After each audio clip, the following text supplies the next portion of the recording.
And Trifty, another question in terms of dating and, relationships. What advice would you give to hijabis who are wanting to, take it to the next step and maybe meet a spouse for themselves? Okay, talking about relationship, personally, I think it depends, like every person has a priority, which character that will be on the top priority, whether it's about the deen or the, the faith or the character or the maturity or whatever, but just try to follow Prophet Muhammad's advice to prioritize the deen or the faith first. Of course. I agree with that, but then I also feel as though deen and character are the two most important things, when finding a spouse. You have to make sure that the deen is correct and also the character, because at the end of the day, you're spending the rest of your life with this, you're spending the rest of your life with a spouse. So you've got to make sure that this is the right decision.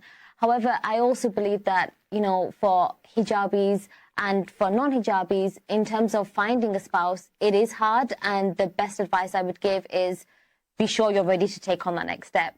And if you are and things go well, 100% get the parents involved. Try to get the families involved, not as quick as possible, but within time. Yeah, you're right. And also just have a look to, his emotional intelligence. See how he's angry while he's in anger. Look at his anger. Is he still keep calm or? Of course. How? And Trifty, I 100% agree with you there. You've got to make sure that this is the right decision. So you've got to see them on a bad day, on a good day, and how you both can come together as, as a relationship, as couples, and see if you can, resolve the situation. Because, yes, you have the honeymoon period after you get married, but it all starts when you start living together. And, the best advice that anyone ever has given me is you don't know a spouse or you won't know anyone until you live with them, So you've got to make sure that you guys tick the criteria and you're ready to take it to the next step. Yeah, you're right. Just try to build conversation and see if you feel comfortable with him with unlimited topics, or while you're talking to him, do you feel like you try to find topics or topic just come up by itself?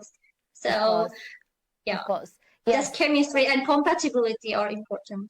Yeah, chemistry is important and compatibility is so important. You can't be on a date with someone where it's chalk and cheese or like Marmite or like pizza. It just wouldn't go.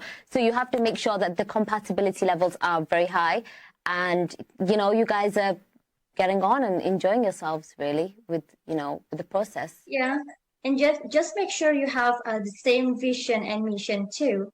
Like you need to go through the same direction with the person. Of course.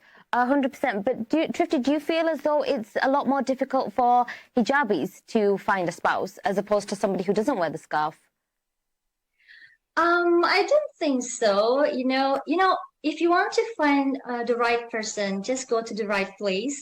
For instance, just go to the mosque, and then you find so many pious future husband there. Maybe if you want to find the right partners or future husbands, just go to the right place. Just keep good, positive, and pious friends on your circle. So hopefully it will help you to find good partners. Of course, but Trifty, where is the right place to look for someone? I mean, okay, we go to, you go to the mosque, but how can you be so sure that that's the right person? You try, where do we look? So many Islamic activities. You can join Islamic societies at mosques or at universities or anywhere. So many Islamic organizations.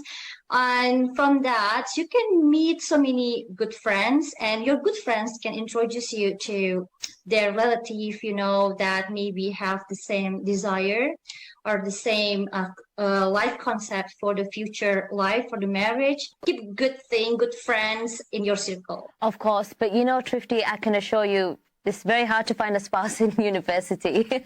That's it. All my friends told me, you'll find them in university, you'll find them in college. No.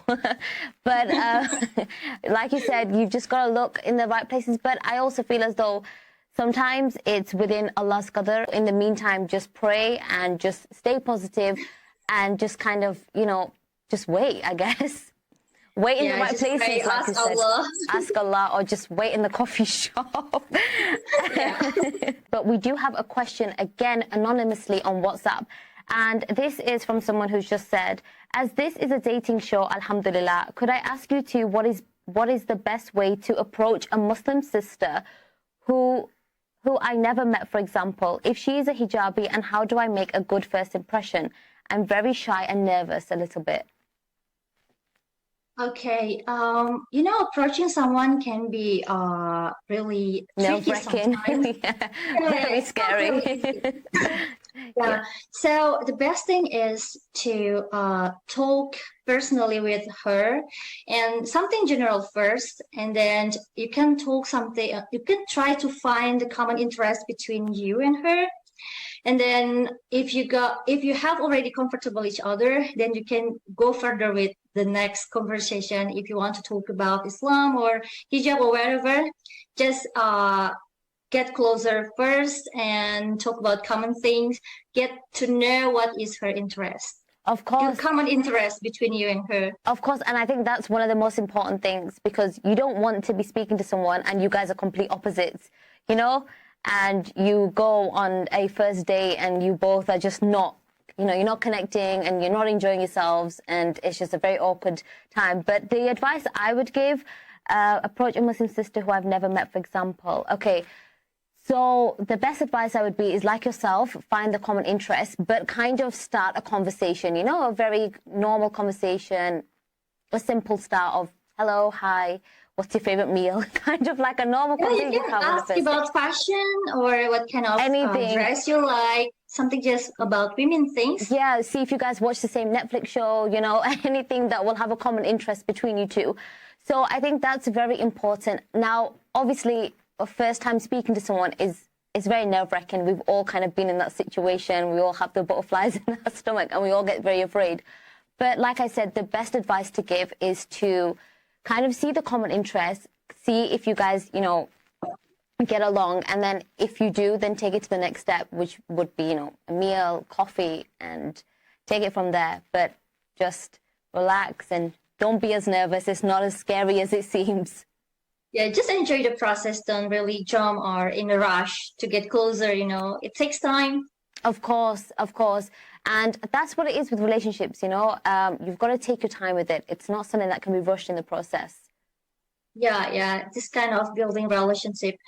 Yeah, it just takes longer time to get deeper and deeper connection. Of course. Trifty, I do want to say thank you so much for coming onto the show this evening.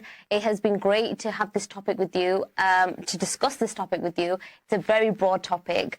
So, you've answered. Thank you for having me. No, it's been great. And, some of the questions, I've learned a lot from you. So thank you so much for that. And thank you. And I also want to say thank you to the viewers and for those that have sent in all the anonymous questions via WhatsApp. It has been great to have you guys on the show. From me, myself, and everyone in the studio, Assalamu alaikum.